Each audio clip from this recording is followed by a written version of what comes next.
Okay, let's turn to page 237. So this chapter is about long-run economic growth, okay? Long-run economic growth.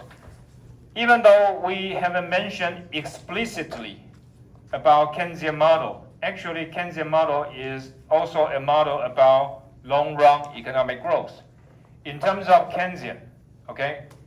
John Maynard Keynes, what did he say? He said, if you want to have growth, economic growth, you want to get more income, what would you need to do?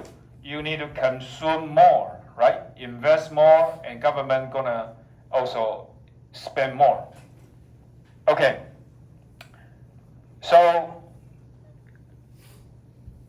Soros' model actually have a different conclusion. He said, if you wanna have economic growth, actually you have to save more, not consume more, save more. And when you save more, okay, you're gonna invest more, and then you can increase income. So why such kind of differences? And as we mentioned, both are correct. Keynes, he started from demand. At that point, the situation is Great Depression. Okay, a lot of people, they are out of jobs. If they just have some offer, they would take it.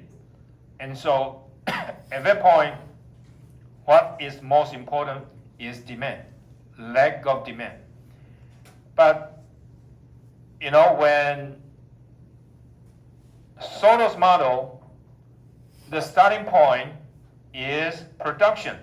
Okay, so because of this, Soros' model, it can capture the increase in productivity when investment is going up. So this is the most important differences.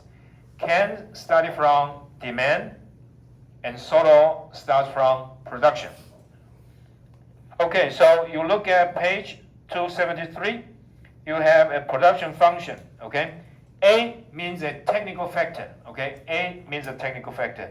And K is capital, N is labor, okay? So we have done this and even more technical than what you have seen in the book, okay? Equation 6.2, okay? Equation 6.2. So basically, at the left-hand side, it means that is the increase in output. So delta Y, delta means changes. So delta Y divided by Y, actually that's growth rate, okay? So growth rate has three components. The first component is A, technical factors, and then K, that is capital, and then N, okay, that's, I would say, labor, okay? Sometimes people use L, sometimes use N. And why, oftentimes people use N is because L has been used for liquidity, that's money demand. And so that is the reason a lot of economists use N instead of L. Okay, page 239, you have growth accounting, okay, growth accounting. So that's exactly what I've said. So you have A, that's the technical factor for economic growth, and then capital, and then labor, okay? And so if you look at the bottom of page 239, delta A divided by A, that is called Soros residual, okay, Soros residual. And then page 240, you have a table there talking about numbers, give you some examples so that you can see what is the, how to calculate the Soros residual there. So table 6.2, you get it? Tables 6.2, so you have all those number: output growth 40%, capital growth 20%, and labor growth 30%, and asks you to calculate the Soros residual. So the output growth not explained by capital, okay? So that is step 4. Okay, everyone with me? Step 4. So then you see the technical factor. Okay, so how to calculate that? In the final exam, okay, in the final exam, there will be one question like this, asking you to calculate solar religion. Okay, and if you have time, then you can check page 243, the rebound of U.S. productivity growth. So, as oftentimes you will see, in 1970s, we have oil shock, okay, energy shocks, and at some other points, there are some other shocks. But basically, for the United States, it is remaining on the growth path. So, generally speaking, the economy is continuing to grow, but of course, because there has already been a lot of increase, okay, in productivity. So if you want United States grow like China 10%, that's not quite possible. Even China now, okay, even China now. Of course, at this moment, China is actually experiencing a slow economy. But that is 10 years ago, right? 10 years ago, the increase in growth is something like 7%, and 20 years ago is much larger than that. As you know, as the economy is growing, the opportunity for further growth is going down. So that's the reason that including Taiwan, Japan, Hong Kong, and Singapore, okay, they in the 1970s, 1980s, they may have something like 10% of economic growth. That is really not the case now. Okay, if all these countries can have like 5%, 2%, 3%, that is quite dramatic. Okay, so if you look at page 244, figure 6.2, so that's the productivity growth from 1949 to 2017. So as you can tell, the whole rate actually fluctuates because sometimes the economy is going up, sometimes it's going down, but more or less the productivity is going up. Okay, then turn to page 246. You get Soto model. Okay, Soto model, and the setup is the most important thing is production function. Okay, production function. So if you get to page 249, okay, page 249, so you can get the production there. And also, there is a concept called steady state. Okay, steady state.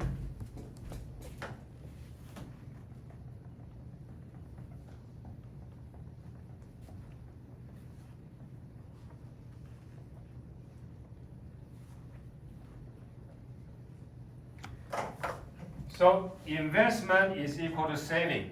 This is equilibrium, okay? And the steady state is that your investment has to account for the wear and tear, depreciation. So this one is equilibrium. This one, okay, investment is equal to delta, that's depreciation rate of the capital. So this part is called steady state.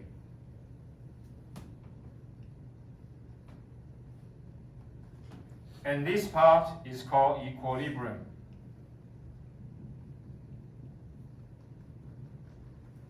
And you put all of them together, it is called steady state equilibrium. Okay? And so this is what we have. So here is little k, and here is little y, and here is fk, production function, and this is delta k. Okay? And we explained before why this is the equilibrium. Because if you have too much here, right? So the saving is not enough. to cover, okay, the saving is not enough to cover, sorry, I have to put an S here, okay, S. So this is the saving rate times the production function, so this is the saving. And so at this point, okay, you have too much depreciation, and your saving, okay, and your investment is not enough to cover the wear and tear. So it will go down to this direction. And here, okay, because the saving is larger than the depreciation, so that means you can increase in productivity, so it will go to that direction, and then you get equilibrium. And when I mentioned that you have to know what's the impact of population growth, okay, or delta, right? That's the depreciation growth, and then also S, that's saving growth. And so there's other one called G, economic growth. So basically, if you have more population, right? If N goes up, okay, if N goes up, okay, actually you have more people to share the wealth, okay, share the tool, it means the productivity will going down. So this will go down, okay? And if savings rate goes up, right? So here you have higher saving rate, right? And so Y goes up, right? And also K goes up. And what about here? Delta. Depreciation, right? Depreciation goes up, it means everything is going down. So Y goes down, and then K goes down. Okay, when G goes up, that is the same thing. Okay? So these are the very important factors, okay, of the variables and what is their impact on output per person and capital per person. So you need to know all these things. And this simple diagram can tell you, how to get that. And then the other one is golden rule. The golden rule is to have every person the maximum, okay, every person the maximum consumption. And that would be MPK, okay, is equal to what? Equal to delta, okay? But suppose you want to account for people, say, if the population growth is high, then also you need to account for that. That will be MPK is equal to delta plus what? Sorry, it should be this. K delta plus N. That means, okay, if you want to consume more, but there are more people, it means that everyone, the living standard, okay, will go down, okay, and then you have to put extra effort to save. So that means it's not an easy job to do that, okay? Okay. So page 249, talk about steady state, okay, steady state. And then from page 251, okay, page 251, you can get the golden rule, okay? And so on the diagrams, A, okay, figure 6.4, diagram A, so you can see how you're going to get the maximum consumption out of it. So the B, the bottom part, okay, the bottom part is golden rule of capital labor ratio. So that's the way you're going to look at it, okay? Okay, so then page 253, figure 6.5, okay? So this is steady investment per worker, N plus D. So N is the population growth, and D is the depreciation rate. So it's a little bit different, right? In the book, The book use D, but I use a Greek letter, okay, delta, okay? And so what does that mean? If you have more people, okay, then what happened? Income per person going down, and capital per person also going down. So that's exactly what I show on the whiteboard, okay? So the same thing here, 255, page 255. So you see that figure 6.6, okay? If saving rate increases, okay, if saving rate increases, that means per person capital, per person output gonna go up. And there's summary 8, okay, page 255, summary 8.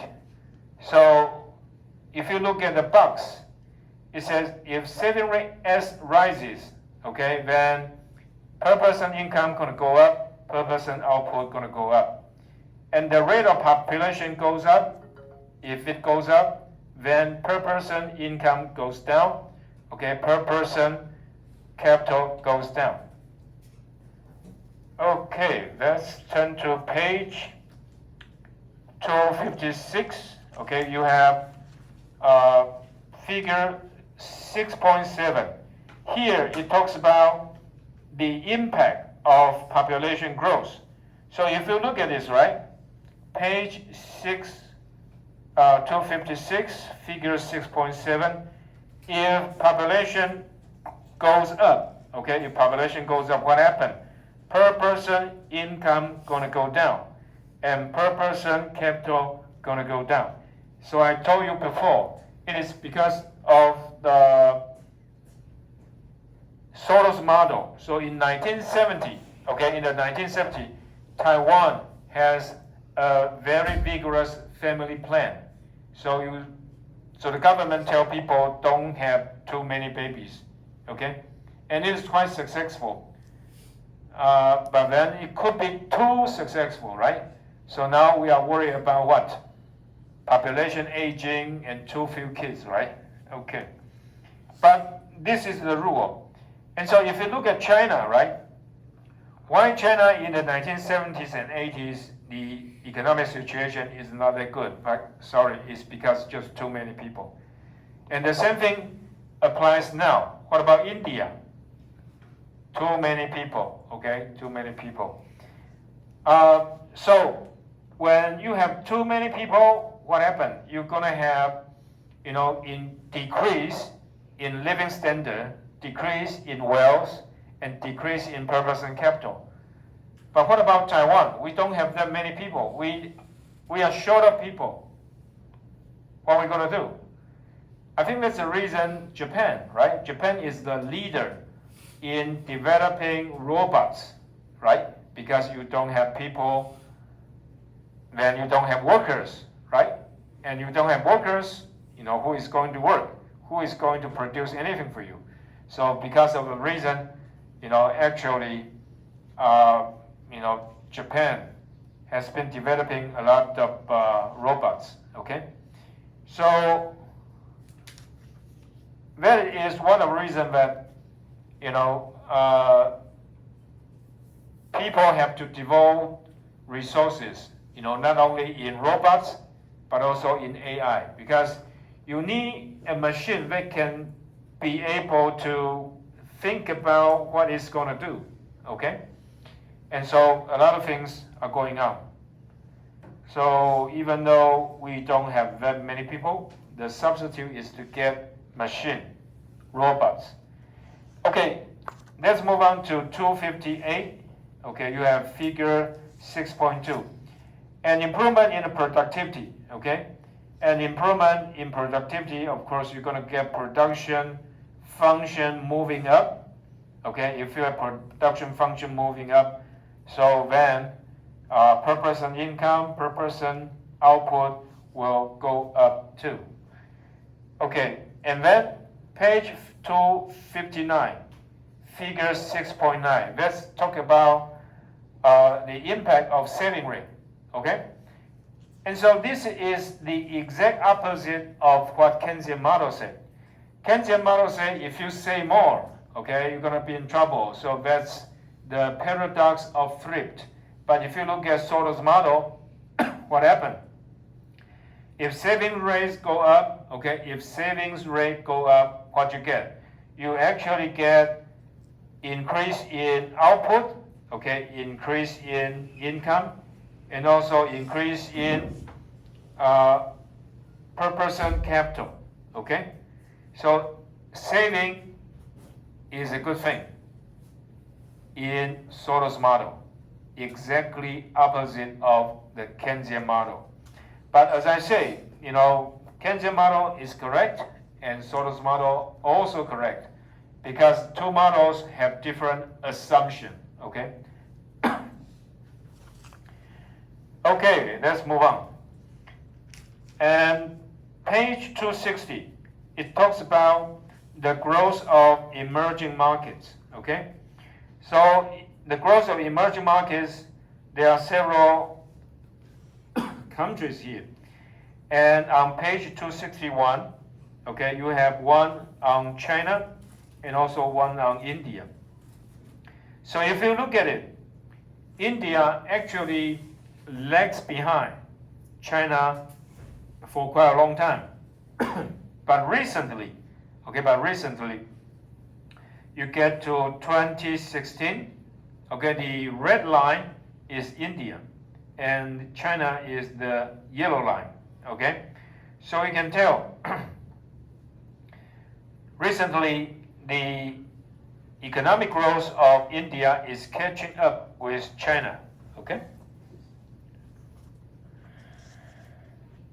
And on page 262, it talks about endogenous growth theory.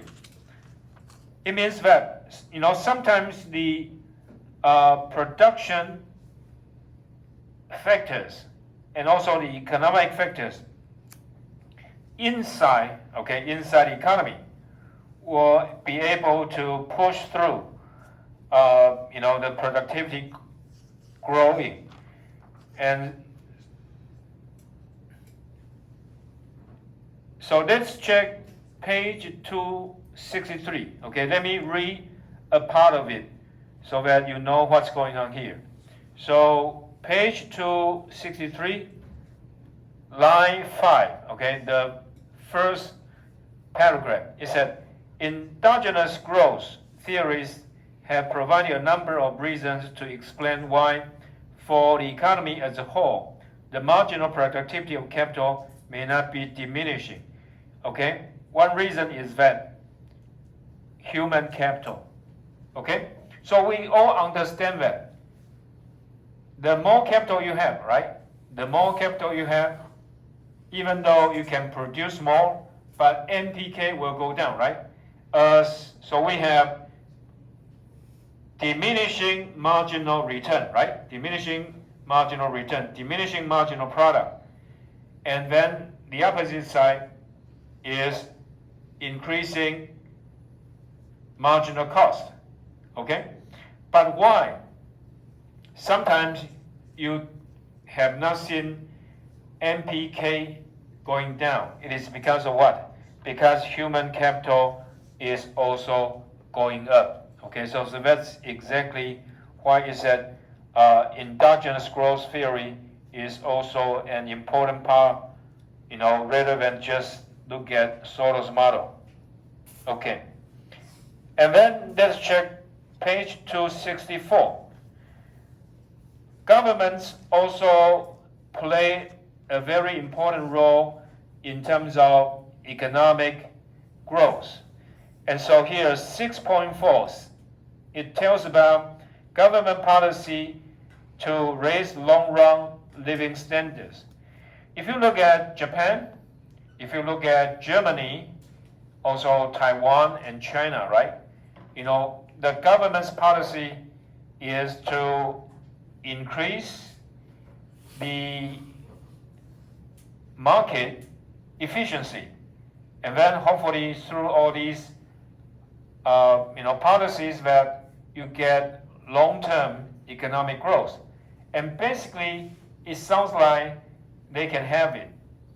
But at this point, if you look at Germany, you look at China and Japan, okay, their economic growth is not as good as before, okay? So some people say, the government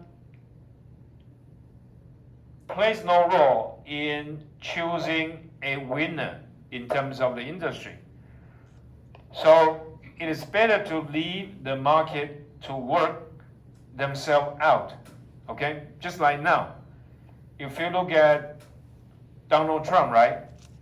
His policy is to make America great again, right? That's what his slogan.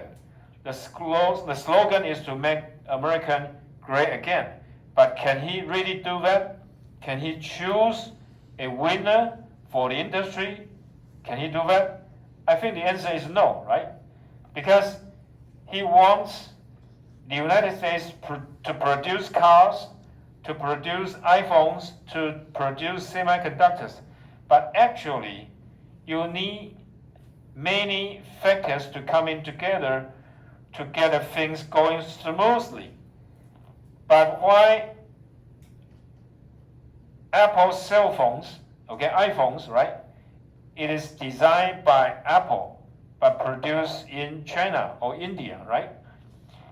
There must be something Donald Trump has not catch. It's just so simple, You need to have cooperation of labor, of capital, and technologies, all these things.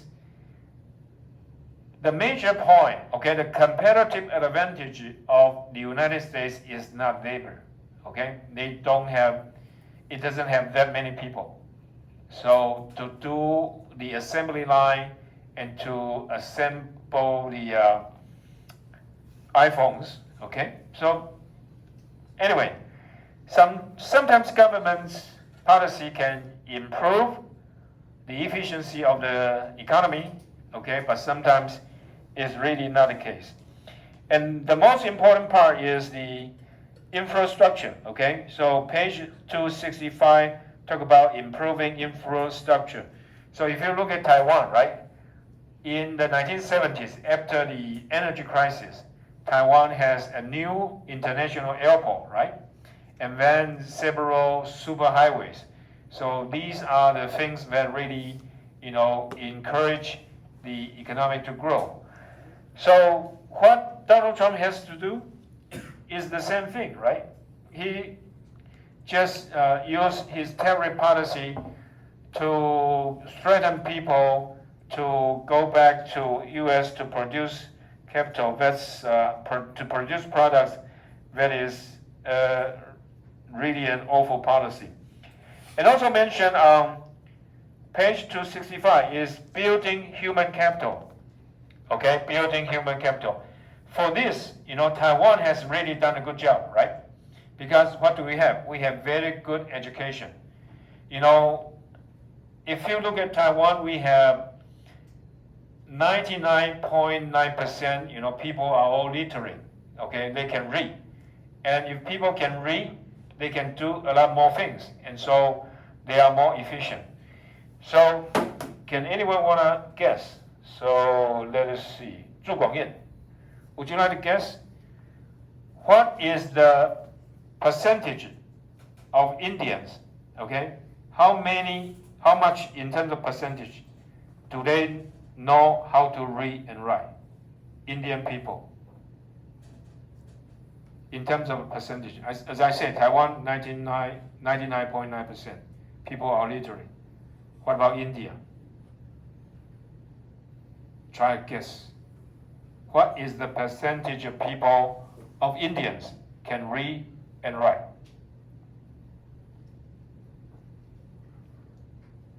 What's the percentage? Taiwan, 99.9. Okay, Li Boyan, you want to guess? Yes, you are right, 50%. Too bad, right? If you don't know how to read, okay, don't know how to write, what can you do? Really don't have any kind of good job, right? So, I mean, if you just look at a job market, right? If you want to be an accountant, okay, if you want to work in the financial industry, okay, and even just a security guard. If you are just a security guard, you need to know how to read and write because you have to check documents, right? So, it's kind of pity that so many Indians, they don't know how to read and write. The other thing is that for all those people, they can read and write, they go to school, right? The cheating rate, okay, they cheat in the exam, right, is just awful, very awful. And who is helping them? Their parents. Gosh, so anyway, so if you look at Taiwan, okay, sometimes people say the economic growth of Taiwan is a miracle. Okay, what is miracle? Wang Wenxin, what is miracle? 2 words. Okay? Actually, that's nonsense. Some people say, the economic growth of Taiwan is miracle. No, that's hard work. Okay, we have good policy, we have good education, and everyone working hard, right?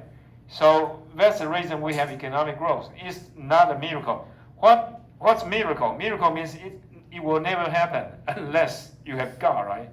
But that's wrong. We have so many people working so hard. So why we have, the top, okay, company producing semiconductor is because collectively, okay, we have the right policy, and we have the right people, and we have good education. So I don't like people telling me, say, we have economic miracles. No, that's nonsense. It's because of hard work and policy. And page 267, it talks about Lorenz curve, okay, figure 6.11. Lorenz curve is talk about income inequality, okay, income inequality. And we have talked about this last semester. Okay, let's turn to page 13. Sorry, chapter 13. Here we're going to talk about open economy, exchange rate, and all these issues. Chapter 13. Okay, chapter 13 is page 515. Okay, chapter 515. Okay, exchange rate.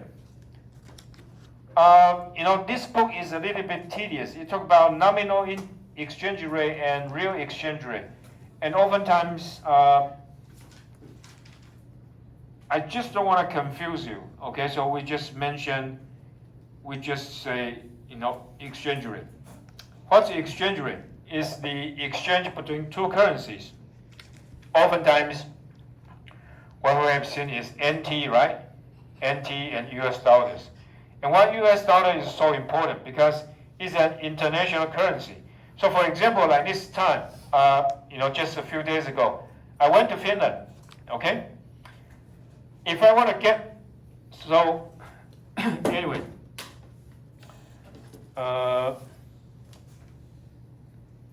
Beijing, what is the currency of Finland? What kind of money do they use? Exactly, euro. But if I travel overseas, usually, just like if you go to Japan, right? You have to purchase Japanese yen, okay? And if you go to Hong Kong dollar, right? But you're gonna work in the financial industry. If I'm gonna buy euro, what happened? I have to pay for euro and also a service fee, okay? So for me, if I, did not use them up, what happened? I have some leftover euro. When I have to sell to the bank again, and what happened? They're going to charge me a fee. So because of that, I want to save some money. I don't want to buy euro. I only bring US dollars. Does it work? Yes, it does. Because US dollar is an international currency. Everyone takes it. Okay. And so, for this reason, US dollar has a very special function because it is an international recognizable currency. And because of that, US government, they can borrow money very easily. So for example, if TSMC, right? If TSMC want to borrow money, of course they can borrow from Taiwan, but as a matter of fact, Taiwan's bank are just not that big, too small, because the demand for TSMC is just so great. They may have to have billions of US dollars, and so what happened? They borrow money in US dollars, okay? But suppose you are American company, Intel, right? They don't have any trouble because they use US dollar. So there's no extra cost. So because of all these reasons, actually US is exploiting the other countries. But anyway, we gonna talk about that, later. Okay, let us look at page 517. Okay, exchange rate. So if you look at page 518, so usually if you're going to quote exchange rate, you will say, so $30 for about 30 NT, okay, for $1 US, 120 Japanese yen for $1 US. But there are two exceptions. One exception is British pound, okay, because British pound is more expensive than US dollar. The other one is euro, okay, because euro is more expensive than US dollar. So you look at exchange rate against US dollar, okay. Spot, okay, if you look at the box, spot means right now, what's happened in the market. And you have 90-day forward, okay. 90-day forward is, say, the US dollar or whatever currency in the future. And also you have $180 in the future, okay, forward. If you want to know how to calculate, how to figure out the price of a foreign currency, actually our department has a course called International Finance. If you really are interested in that, you can take that course.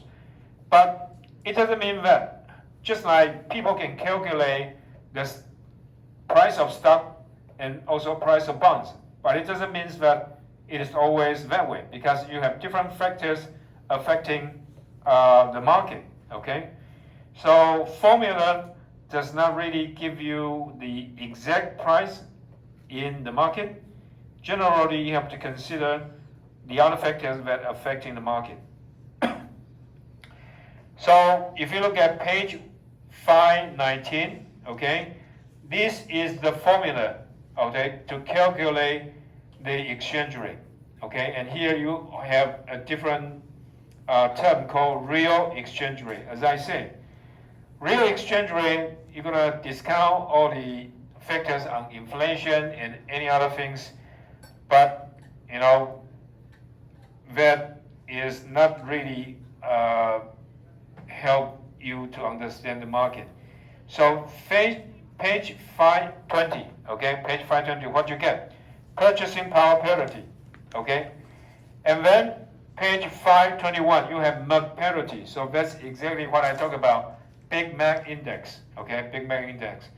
And then you can check the table here with a whole bunch of the prices, okay, of Big Macs in various countries and also the adjustment there. Okay, let's take a break. 所以各位看到那个